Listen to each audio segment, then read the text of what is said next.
I'm Dr. Ponnanna, a consultant orthopedic surgeon practicing in SPARSH Hospital, Yeshwanthpur. Today I'm going to talk about arthritis. What is arthritis?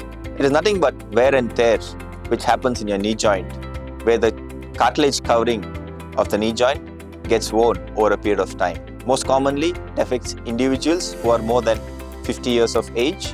What are the most common symptoms associated with arthritis?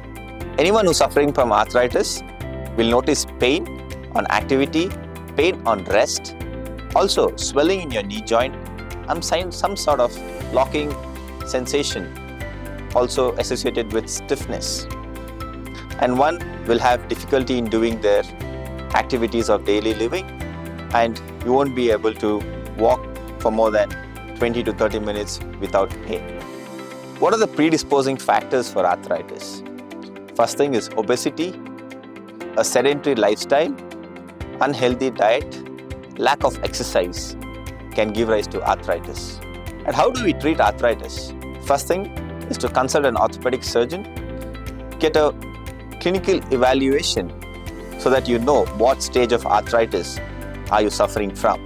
So once an X-ray is done, we usually grade arthritis into 4 different stages, where the stage 1 and 2 can be treated with medicines, physiotherapy, and lifestyle modifications.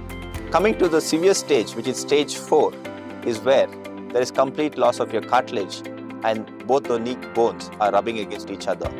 This is the stage where one might need to undergo a total knee replacement to have an active lifestyle. Otherwise, the symptoms worsens and you will be debilitated. Depending upon the severity and the involvement of the joint, one can have a total knee replacement or a partial knee replacement as the treatment option at this stage.